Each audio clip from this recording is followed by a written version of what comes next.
Hey, how's it going, everybody? Welcome back to the channel and welcome back to some more Mount & Blade 2 Bannerlord. Today we're going to be taking a look at the brand new released update of Burning Empires, which is a mod set in the year 374, with of course the height of the Western and Eastern Roman empires as they're under tons of pressure from external forces. Will these large empires be able to stand the test of time? And I think this mod is really interesting for that fact that, you know, a lot of other overhaul mods kind of keep factions relatively around about the same size, whereas these have two massive empires. And as I said, I think it'll be really interesting to see how they handle all the incoming threats. Not only that though, this mod does have a completely custom made world map as well as a completely new weather system. On top of that, it has 19 new cultures, 28 factions, historical characters, hundreds of custom made historical weapons and armors, new types of weapons like the slings and throwing clubs and fire pots, over 30 new custom scenes, which is really impressive. That's 30 brand new maps, many new custom companions, and also a complete overhaul to how seasons work in the game.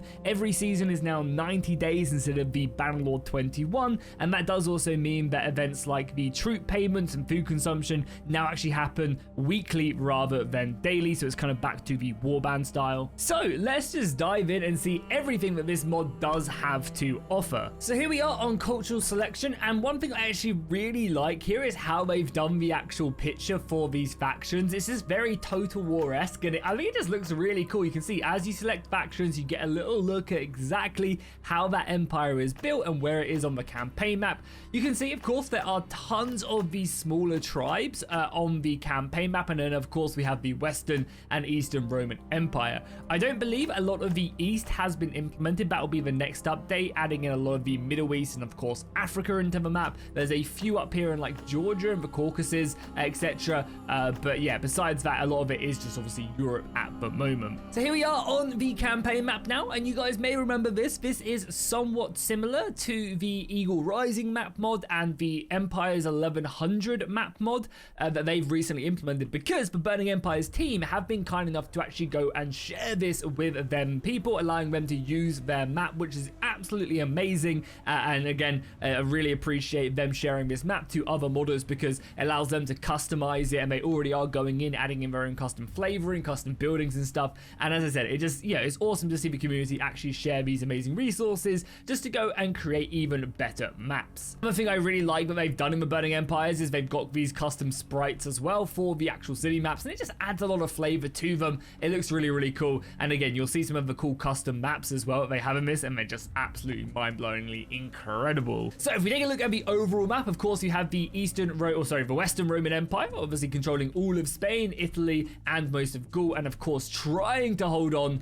to the parts of Britain. This could probably be one of the first places to fall. And of course Hadrian's Wall on the map as well, looking very, very cool. Wait, is this Hadrian's Wall? Is this Hadrian's Wall? Oh no, it's Hadrian's Wall. I can never remember. I'm sure you guys will let me know in the comments. And of course you have other factions up there. As we also said, there are a ton of tribes as well up in Germany as we go further east as well, like into Poland, etc. There's a lot of tribes, especially in Dacia as well. So I imagine there'll be a lot of factions probably declaring war on the Western and Eastern Roman Empire, and you'll have to, of course, stand up. You can see as well custom snow coming in as well in certain areas. That's all been customized for this map. And then unit-wise, of course, the Romans have their own custom armor setup. I don't think there's any difference between the Western and Eastern Roman Empire faction units. Maybe they have different elite units, but I think, again, it would be cool to see something implemented there. But again, very kind of, you know, standardized soldiers you would expect. They've got heavier infantry on either side, both of them providing different bonuses and stats. You, of course, have cavalry, lightly armored cavalry, and then more of the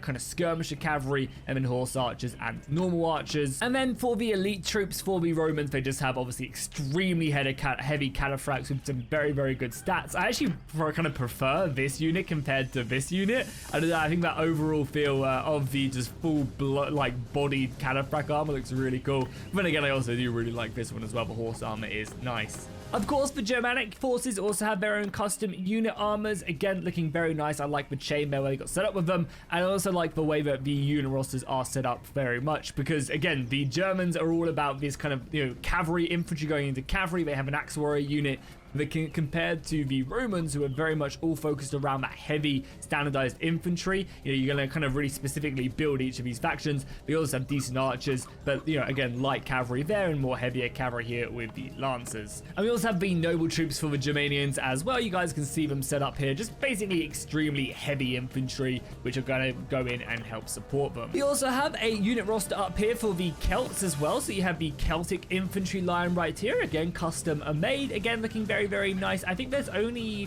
3 or 4 different types of unitaries in the mod at the moment, but you guys can see there's plenty to mess around with the type of stuff that has been set up for them. Again, not going to be challenging the Romans on their elite cavalry front or anything else, but they have extremely good skirmishers, so they'll be able to hopefully get them, you know, their damage in before the battle really does erupt. We also have Hunnic units as well. Don't forget, of course, you know, Attila being a bit of a beast. I'm not sure if he was born around this time, but he is somewhere around here, if I'm not mistaken. And you can see, again, just elite horse archers, 240 bow skill, 350 riding. These nobles are going to be absolutely insane.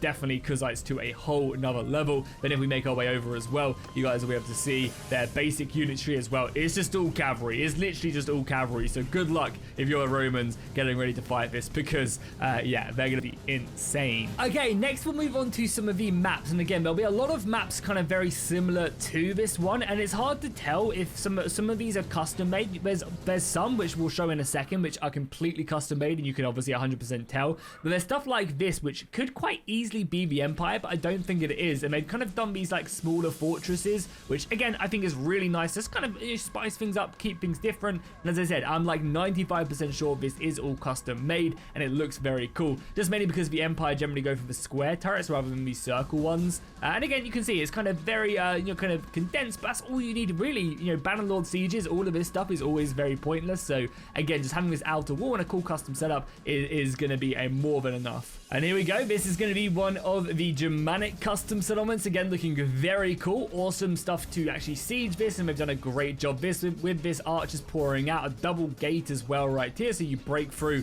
on one side, you'll be getting shot and rocks thrown down and everything else. There's these nice little turrets which kind of give crossfire, and just the overall settlement gives that really, really nice kind of feel to it. You know, this does very much feel like a, you know, Germanic fort. Then you also have stuff like this really, really cool custom campaign maps right here, and this is it. You know, this is just the hill fort. It's a castle, and it's basically just designed to hold the line. And again, it's a really kind of cool, unique settlement design, and I don't think you need anything special. I think people just prefer these kind of custom fortresses rather than these massive, you know, kind of ministerial style castles. Not everything has to be that, and these are obviously much easier to design and create inside of Bannerlord. And I think they just look really cool, and I love the way it's like set all the way up this path. Like, it'll be cool to defend something like this. And we got another Roman settlement. Again, these, you know, look very Empire-esque, but they've just kind of designed them in a nice little setup right here. Nothing crazy, but it gets the job done. And again, I love this like outer moat here as well. I think that looks really, really cool as it goes through the settlement.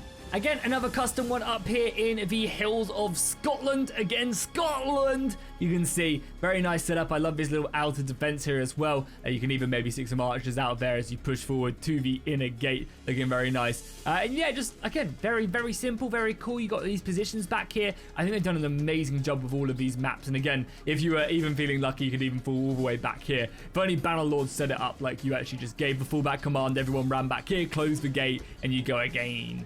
Again, more awesome Scottish settlements as well up here in the Highlands, as you guys can see. Again, you know, it just does what it needs to do, and I think they've done a great job with these once again. You know, again, it's just an outer wall, this really cool defensive position right here. But yeah, it looks cool enough for sure, and you guys can see some of the Scottish warriors up close and personal. We've got ourselves this beautiful Roman fortress right here. Again, looking very cool. I believe this is one of these fortresses on Hadrian's Wall. And again, yeah, it looks amazing. You got this double ditch right here, this double moat going around the settlement itself. And yeah, just very Romanesque. I love this kind of outward city right here as well that they push through, and yeah, again, it just looks amazing, right? Like, look how awesome this settlement does. And I'll just do a couple more of these. I'm sure you guys get the idea, but I really want to show off just how much custom stuff there is in this. Again, this is just another Germanic fortress up here. Oh yeah, sorry as well, you do also have Slavic, so there's 5 custom troop trees. I think in the mod you also have the Slavic troop tree as well, that you guys can see right here.